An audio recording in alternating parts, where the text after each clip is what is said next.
You need to listen to this.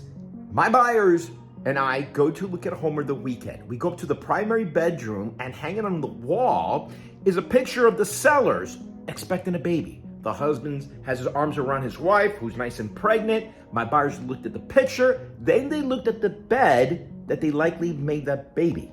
My buyers, to be honest with you, were a little bit freaked. Guys, there are things you could do if you don't want to pay for staging to still make your house look great and improve your chances of selling your home. Hey, quickly, guys, Julian Gonzalez here with RSVP Real Estate. Guys, thanks so much for tuning into my channel. I greatly appreciate you guys liking this video, subscribing to my channel if you haven't, turn on notifications. That way you always know when I upload the latest video that could possibly help you buy or sell real estate. So, right, guys, hey, look, I get it. A lot of people don't want to pay for staging. Staging can be pretty expensive, you know? On the low end, you could probably find something around $1,800. On the higher end, of course, depending on the house, you could get $3,000, $4,000, $5,000, $6,000, $7,000, $8,000, maybe even more. It could get expensive. And that's one of the big questions for a lot of sellers. Should I stage my house or shouldn't I stage my house? I mean, that's a whole separate video in itself. Guys, if you decide not to stage because it's a little bit expensive, you want to use your own furniture, especially if you're staying in the house while you're selling, there's things that you could do to help buyers look at your home in a very positive view and improve your chances of getting top dollar or better money for your home. Number one, guys, declutter. Get rid of a lot of stuff, sell a lot of stuff, hide a lot of stuff, put away a lot of stuff that will make your home look smaller. Okay? How many times have you gone to a home and your friends, family, friends, whatever, might have big, bulky furniture and it makes the room look smaller? How many times have you gone to a room and it just looks smaller because they have like a queen size bed in a little room? Guys, less is more. Minimalize. I mean, even if you go to a house that's been staged, if you look, it's tastefully done, and there's not a lot of stuff. It highlights the great parts of the home. For example, if you go to the kitchen, guys, take off anything that's on top of the counter. Maybe you might leave a toaster oven or something, a little bit of things. Why? Because there's more things on the counter.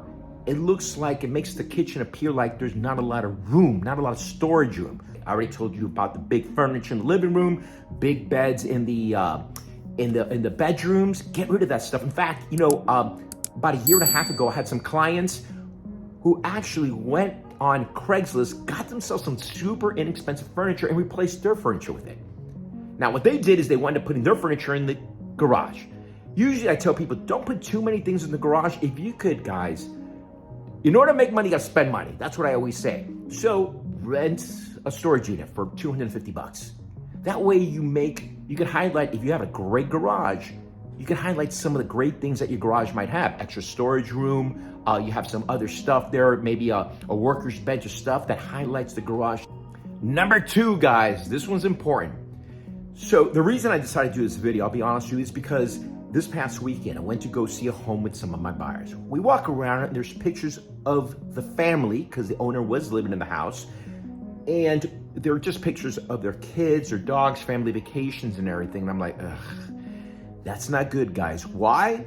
Because my buyers, they admitted to me after, yeah, it just seems like we're in somebody else's house. And I'm like, bingo. That's what I tell everybody. Guys, having pictures of yourselves and family doesn't give the buyer an opportunity to see themselves enjoying that house. They can't see themselves in the future because they feel like they're intruding, they're visiting somebody else's house. Now, the one that really freaked them out was what I just said at the top of the video. We go into the primary bedroom. I look up and you see the husband and the wife. She's pregnant, his arms are around her. Cute couple, I'll admit, cute couple. And right next to them, the picture was the bed. The first thing I thought to myself, I looked down, but my buyer actually looked down. She looked at me, she's like, in other words, this is where they made that baby.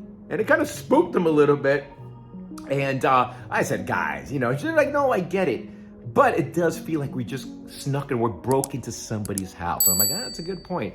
Guys, there are a lot of things you could do to help your chances of selling the house. If you don't want to pay top dollar for staging the house, that can improve your chances, like decluttering and taking down pictures. Good luck.